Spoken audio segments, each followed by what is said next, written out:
بسم اللہ الرحمن الرحیم نحمده ونصلی علی رسولہ الکریم اما بعد۔ میرے محترم عزیز بھائی اور دوستو، ہمارے پیارے نبی حضرت محمد صلی اللہ علیہ وسلم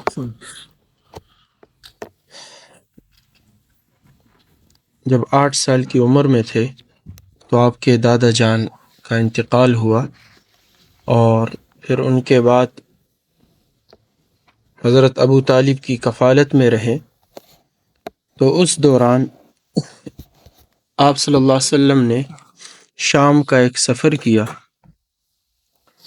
تو وہ ہمارے سامنے آ رہا ہے، اور اس سفر میں بحیرہ راہب سے ملاقات ہوئی، تو وہ بھی بیان ہو رہا ہے کہ آپ کی عمر شریف 12 سال کو پہنچ چکی تھی کہ ابو طالب نے قریش کے قافلے تجارت کے ساتھ شام کا ارادہ کیا۔ مصائب سفر کے خیال سے ابو طالب کا ارادہ آپ کو ہمراہ لے جانے کا نہ تھا، چونکہ بہت زیادہ مشکلات سامنے آتے ہیں سفر میں، تو اس وجہ سے آپ کو اپنے ساتھ نہیں لے جانا چاہتے تھے۔ عین روانگی کے وقت آپ کے چہرے پر حزن و ملال کے آثار دیکھے کہ آپ پریشان ہیں، اس لیے آپ کو اپنے ہمراہ لے لیا۔ جب شہر بصرہ کے قریب پہنچے تو وہاں ایک نصرانی راہب رہتا تھا جس کا نام جرجیس تھا اور بحیرہ راہب کے نام سے مشہور تھا۔ راہب کہتے ہیں عیسائیوں میں جو عابد لوگ ہوتے ہیں، بہت زیادہ اللہ کی عبادت کرنے والے، اور دنیا سے کٹ کر کسی کنیسہ میں بیٹھ کر اللہ کی عبادت کرنا۔ راہب رہبانیت سے ہیں، اور اسلام میں لا رہبانیت فی الاسلام، اسلام میں رہبانیت نہیں ہے کہ ایک طرف کونے میں بیٹھ جاؤ اور اللہ اللہ کرو، نہیں، بلکہ شادی کرنا، بچے پیدا کرنا، پھر ان کی پرورش کرنا، اور دنیا کے تمام معاملات کرتے ہوئے 100% دین کے مطابق زندگی گزارنا اسلام کا یہ مطالبہ ہے۔ اور نبی آخر الزماں کی جو علامتیں آسمانی کتابوں میں مذکور تھی، ان سے بخوبی واقف اور باخبر تھا وہ راہب۔ چنانچہ اہل مکہ کا ایک قافلہ جب بحیرہ راہب کے صومعہ کے پاس جا کر اترا تو اس نے حضور صلی اللہ علیہ وسلم کی صورت دیکھتے ہی پہچان لیا کہ یہ وہی نبی ہیں جن کی کتب سابقہ میں خبر دی گئی ہے، اور آپ کا ہاتھ پکڑ لیا۔ صومعہ جو عیسائیوں کی عبادت کی جگہ ہے، اس کو صومعہ بھی کہتے، قرآن پاک میں بھی اس کا ذکر ہے۔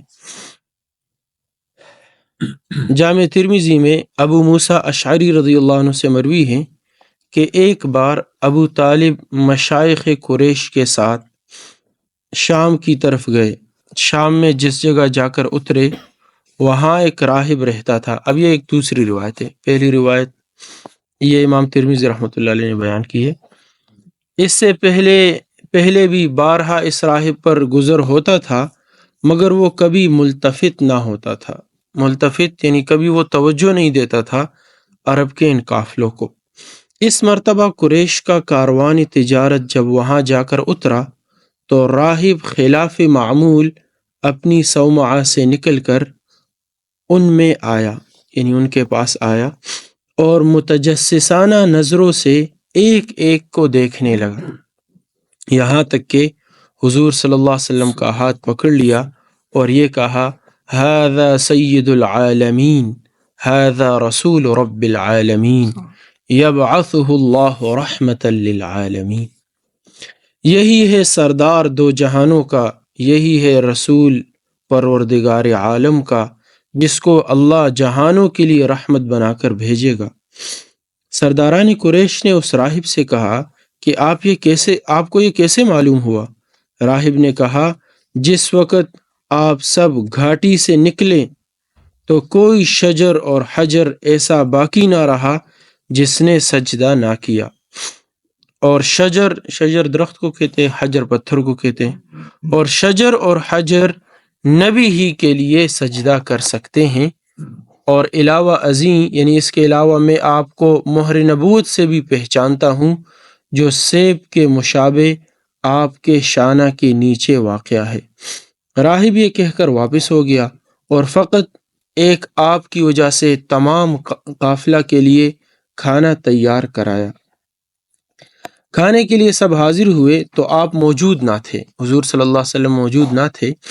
راہب نے دریافت کیا کہ آپ کہاں ہیں؟ معلوم ہوا کہ اونٹ چرانے گئے ہوئے ہیں۔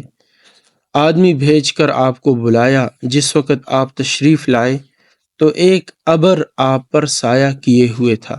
ابر بادل کو کہتے ہیں۔ جب آپ اپنی قوم کے قریب پہنچے تو دیکھا کہ لوگ آپ سے پہلے درخت کے سایہ میں جگہ لے چکے ہیں، اب کوئی جگہ سایہ کی باقی نہ رہی۔ آپ ایک جانب کو بیٹھ گئے، بیٹھتے ہی درخت کا سایہ آپ کی طرف جھک گیا۔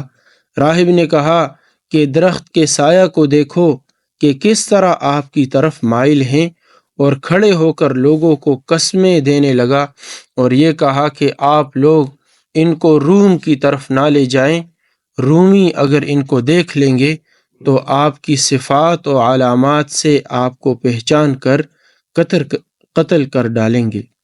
اثناء کلام میں یعنی یہ بات وہ کر ہی رہا تھا کہ اچانک اور یکایک جو راہب کی نظر پڑی تو دیکھا کہ روم کے 7 آدمی کسی کی تلاش میں اسی طرف آ رہے ہیں۔ راہب نے پوچھا، یعنی جب وہ پہنچے، راہب نے پوچھا تم کس لیے نکلے ہو؟ رومیوں نے کہا ہم اس نبی کی تلاش میں نکلے ہیں جس کی توریت اور انجیل میں بشارت مذکور ہے کہ وہ اس مہینہ میں سفر کے لیے نکلنے والا ہے۔ اچھا، یہود و نصارہ کے بارے میں اللہ نے قرآن میں کہا یعرفونہ کما یعرفون ابناءہم، ان کو حضور صلی اللہ علیہ وسلم کے بارے میں یہ اتنا ان کو معلوم ہے، اتنا یہ جانتے ہیں جیسے آدمی اپنی اولاد کو جانتا ہے۔ یعنی اولاد ماں باپ کے سامنے وہ پہلے دن سے پروان چڑھتے ہیں تو ان کی ہر چیز سے وہ واقف ہوتے ہیں، ان کی عادتوں سے، ان کے جسم کے اعتبار سے، یعنی جسم کے اعضاء کے اعتبار سے، ان کے حالات کے اعتبار سے، اس کی مزاج کے اعتبار سے، یعنی ہر اعتبار سے یہ حضور صلی اللہ علیہ وسلم کو جانتے تھے۔ تو ان کو یہ بھی معلوم تھا کہ کس مہینے میں آپ نے شام کا سفر کرنا ہے۔ وہ اس مہینہ میں سفر کے لیے نکلنے والا ہے، ہر طرف ہم نے اپنے آدمی بھیجے ہیں۔ راہب نے کہا اچھا یہ تو بتاؤ کہ جس شے کا خداوند ذوالجلال نے ارادہ فرما لیا ہو کیا اس کو کوئی روک سکتا ہے؟ رومیوں نے کہا نہیں۔ اس کے بعد رومیوں نے بحیرہ راہب سے عہد کیا کہ ہم اب اس نبی کے در پہ نہ ہوں گے، اور یہ 7 رومی وہی بحیرہ راہب کے پاس رہ پڑے، کیونکہ جس مقصد کے لیے نکلے تھے وہ خیال ہی بدل گیا، اس لیے اب واپسی کو خلاف مصلحت سمجھ کر بحیرہ راہب کے پاس ٹھہر گئے۔ راہب نے پھر قریش کے قافلہ کو قسم دے کر یہ دریافت کیا کہ تم میں اس کا ولی کون ہے؟ لوگوں نے ابو طالب کی طرف اشارہ کیا۔ راہب نے ابو طالب سے کہا کہ آپ ان کو ضرور واپس بھیج دیں۔ ابو طالب نے آپ کو ابو بکر اور بلال رضی اللہ عنہ کے ہمراہ مکہ واپس بھیج دیا۔ راہب نے ناشتہ کے لیے روٹی اور زیتون کا تیل ساتھ کر دیا۔ امام ترمذی رحمۃ اللہ علیہ فرماتے ہیں کہ یہ حدیث حسن ہے۔ حاکم رحمۃ اللہ علیہ فرماتے ہیں کہ یہ روایت بخاری اور مسلم کی شرط پر ہے، یعنی جیسے انہوں نے کسی حدیث کو صحیح قرار دینے کے لیے شرطیں لگائی ہیں، ان شرطوں کے مطابق یہ بھی اتر رہی ہے، لہٰذا یہ بھی صحیح ہے۔ امام بیہقی رحمۃ اللہ علیہ کی ایک روایت میں ہے کہ بحیرہ نے اٹھ کر آپ کی پشت مبارک کو دیکھا تو دونوں شانوں کے درمیان مہر نبوت دیکھی اور مہر نبوت کو اس صفت پر پایا جو اس کے علم میں تھی۔ امام بیہقی رحمۃ اللہ علیہ فرماتے ہیں کہ یہ قصہ اہل مغازی کے نزدیک مشہور ہیں، یعنی جو تاریخ لکھنے والے ہیں، اور مغازی ویسے غزووں سے نکلا ہے، جو جہاد کے قصے جس میں بیان کیے جاتے ہیں، تو ان کے نزدیک یہ جو قصہ ہے یہ مشہور ہے۔ شیخ جلال الدین سیوطی رحمۃ اللہ علیہ فرماتے ہیں کہ قصہ کے متعدد شواہد ہیں جو اس کی صحت کا حکم کرتے ہیں، اور میں عنقریب ان شواہد کو بیان کروں گا۔ یعنی یہ جو حضور صلی اللہ علیہ وسلم کے بارے میں امام ترمذی نے قصہ ذکر کیا، اس کے اور بھی بہت سارے شواہد ہیں جس سے پتہ چلتا ہے کہ یہ حدیث اور یہ واقعہ اور یہ قصہ صحیح ہے۔ اچھا، یہ قصہ بیان کیا ہے ابو موسیٰ اشعری رضی اللہ عنہ نے۔ یہ اس لیے یاد رکھے، آگے ان کے متعلق ایک بات ہوگی۔ حافظ عسقلانی رحمۃ اللہ علیہ اصابہ میں فرماتے ہیں کہ اس روایت کے تمام راوی ثقہ ہیں۔ یہ تھوڑی سی علمی بحث شروع ہو گئی۔ اس روایت کے تمام راوی ثقہ ہیں اور صحیح بخاری کے راوی ہیں۔ عبد الرحمن بن غزوان روات بخاری میں سے ہیں، یعنی یہ عبد الرحمن بن غزوان اس روایت کو بھی بیان کرنے والے ہیں۔ ائمہ حدیث اور حفاظ کی ایک جماعت نے عبد الرحمن کو ثقہ بتایا ہے۔ ثقہ جو اس راوی کو کہتے ہیں جس کا حافظہ بہت زیادہ مضبوط ہو، کوئی چیز ان سے بھولتی نہ ہو۔ بعض راوی ہوتے ہیں کہ موقع کے حساب سے ان کو بات یاد ہوتی ہے اور کچھ وقت تک یاد ہوتی ہے لیکن بعد میں بھول جاتے ہیں، تو وہ ثقہ راوی نہیں کہلاتے۔ جیسے امام بخاری رحمۃ اللہ علیہ خود ہیں، تو وہ یعنی 100 حدیثیں غلط سندوں کے ساتھ دوسروں نے پڑھی اور اسی وقت کہا کہ دیکھو تم نے اس سند کے ساتھ پڑھی تھی جو غلط تھی، صحیح سند یہ ہے، ایسا حافظہ۔ حافظ سخاوی رحمۃ اللہ علیہ فرماتے ہیں میں نے کہیں نہیں دیکھا کہ کسی نے عبد الرحمن پر جرح کی ہو، یعنی ان کو ضعیف کہا ہو یا اور کوئی الفاظ ان کے متعلق کہے ہوں۔ اس روایت میں صرف ایک بات ایسی ہے جو تھوڑا سا یعنی روایت کو کمزور کر رہی ہے۔ اس روایت میں صرف حضرت ابوبکر صدیق رضی اللہ عنہ اور بلال رضی اللہ عنہ کو ساتھ بھیجنے کا ذکر بعض روات کی غلطی سے درج ہو گیا ہے۔ یہ بعض راویوں سے غلطی ہوئی، انہوں نے، چونکہ ایک حدیث ضعیف بھی ہے جو دوسری قسم کا واقعہ ہے، جب آپ صلی اللہ علیہ وسلم کی عمر 20 سال کی تھی، اس وقت جب شام کا سفر ہوا تھا تو اس وقت حضرت ابوبکر صدیق رضی اللہ عنہ اور بلال رضی اللہ عنہ بھی آپ کے ساتھ تھے، تو وہ واقعہ الگ ہے اور اس میں بھی بحیرہ راہب سے ملاقات ہوئی تھی۔ تو بعض روات نے، راویوں نے غلطی سے وہ یعنی ان دو حضرات کا نام اس روایت میں بھی درج کر دیا ہے۔ تو ایسی حدیث جس میں راوی اپنی طرف سے کوئی کلام داخل کر دے اس کو مدرج کہتے ہیں، جو کہ آگے بیان کریں گے۔ لہٰذا یہ کہا جائے گا کہ صرف حضرت ابوبکر صدیق رضی اللہ عنہ اور بلال رضی اللہ عنہ کو ساتھ بھیجنے کا ذکر اس روایت میں مدرج ہیں، جو راوی کی طرف سے داخل کیا گیا ہے۔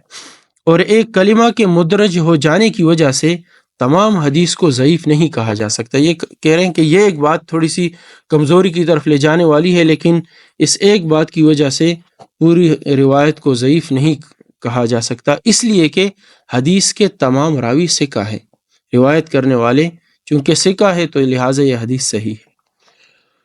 اور یہ حدیث مسند بزار میں بھی مذکور ہے، مگر اس میں حضرت بلال رضی اللہ عنہ کا ذکر نہیں، بلکہ بجائے اس کے وَأَرْسَلَ مَعَهُ بِلَالًا کے بجائے رَجُلًا کا لفظ مذکور ہے کہ حضور صلی اللہ علیہ وسلم کے ساتھ بلالًا نہیں رجلاً، ایک جیسے تھوڑے لگے، بلالًا رجلاً، کہ ایک آدمی کو بھیج دیا، نام ذکر نہیں ہے کہ بلال ہو۔ امام جزری فرماتے ہیں کہ اس حدیث کی سند صحیح ہے، اس کے تمام راوی صحیح بخاری کے راوی ہیں، فقط ابوبکر اور بلال کا ذکر اس روایت میں راوی کا وہم ہے۔ حافظ عسقلانی رحمۃ اللہ علیہ فرماتے ہیں کہ ترمذی کی حدیث کی سند قوی ہے، بظاہر منشاء وہم، یعنی یہ وہم کیوں ہوا؟ ایک دوسری روایت معلوم ہوتی ہے، وہ یہ ہے کہ ابن عباس رضی اللہ عنہ سے مروی ہے کہ رسول اللہ صلی اللہ علیہ وسلم نے 20 سال کی عمر میں شام کا ایک سفر فرمایا، اس سفر میں حضرت ابوبکر صدیق رضی اللہ عنہ بھی آپ کے ہمراہ تھے۔ اب دیکھو ایک بات حل ہو گئی کہ بلالن جو ذکر ہوا ہے وہ دوسری روایت میں رجلن کا لفظ ہے، تو اس سے اشتباہ ہو گیا اور اس روایت میں بلالن کا ذکر ہو گیا، اور حضرت ابوبکر رضی اللہ عنہ کا جو نام ہے اس کو ابھی وہ زائل کر رہے ہیں، اس وہم کا ازالہ کر رہے ہیں کہ اس سفر میں ابوبکر رضی اللہ عنہ بھی آپ کے ہمراہ تھے۔ ابوبکر رضی اللہ عنہ کی عمر اس وقت 18 سال کی تھی۔ اس سفر میں بحیرہ راہب سے ملاقات ہوئی۔ اس روایت کو حافظ ابن مندہ اصبہانی نے ذکر کیا ہے، سند اس کی ضعیف ہے۔ حافظ عسقلانی اصابہ میں فرماتے ہیں کہ اگر یہ روایت صحیح ہے تو آپ کا یہ سفر شام کہ آپ کا یہ سفر شام کے اس سفر کے علاوہ ہے جس کا پہلے ذکر ہو چکا ہے۔ راوی کو اسی روایت سے اشتباہ ہوا اور دونوں قصوں کے متقارب ہونے کی وجہ سے قصہ میں غلطی سے ابو بکر کا رضی اللہ عنہ کا ذکر کر دیا گیا۔ واللہ سبحانہ وتعالی اعلم۔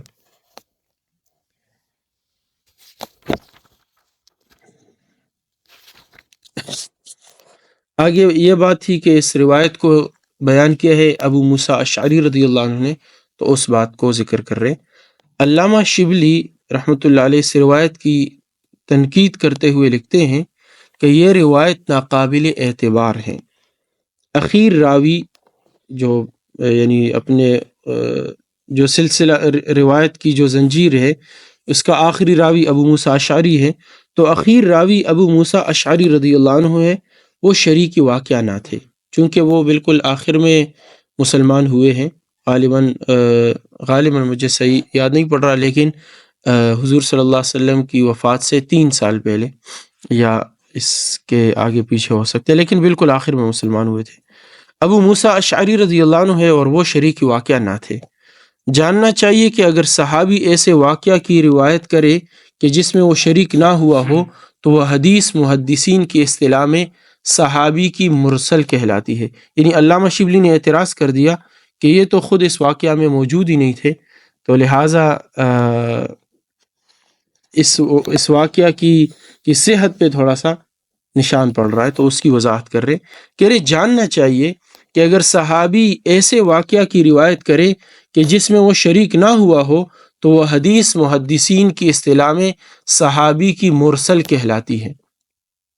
یہ یعنی ایک اصطلاح ہے مرسل حدیث، جو باتفاق محدثین مقبول اور معتبر ہے، ورنہ حضرت عائشہ صدیقہ رضی اللہ عنہا اور دیگر اصاغر صحابہ، یعنی جو عمر سے کم تھے، اب وہ بہت سارے واقعات میں اس وقت موجود نہیں تھے لیکن انہوں نے ان روایات کو بیان کیا ہے، اور دیگر اصاغر صحابہ کی وہ روایتیں جن میں وہ شریک واقعہ نہ تھے، سب کو غیر معتبر اور ساقط الاعتبار کہنا پڑے گا۔ حدیث کے صحیح ہونے کے لیے کافی ہے کہ صحابی تک جس قدر راوی ہے وہ سب ثقہ ہو۔ صحابی حضرت صلی اللہ علیہ وسلم کی نسبت جو کچھ بھی روایت کرے گا وہ یقیناً بالواسطہ حضرت صلی اللہ علیہ وسلم ہی سے ماخوذ ہوگا۔ حافظ سیوطی رحمۃ اللہ علیہ لکھتے ہیں کہ صحیحین میں یعنی بخاری اور مسلم میں اس قسم کی روایتیں بے شمار ہیں۔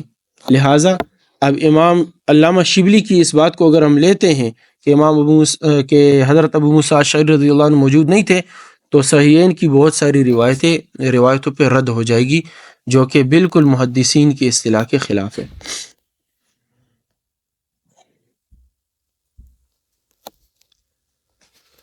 باقی انشاءاللہ کل بیان کریں گے آگے پھر۔ سبحان اللہ وبحمدہ، سبحانک اللہم وبحمدک، نشہد ان لا الہ الا انت، نستغفرک۔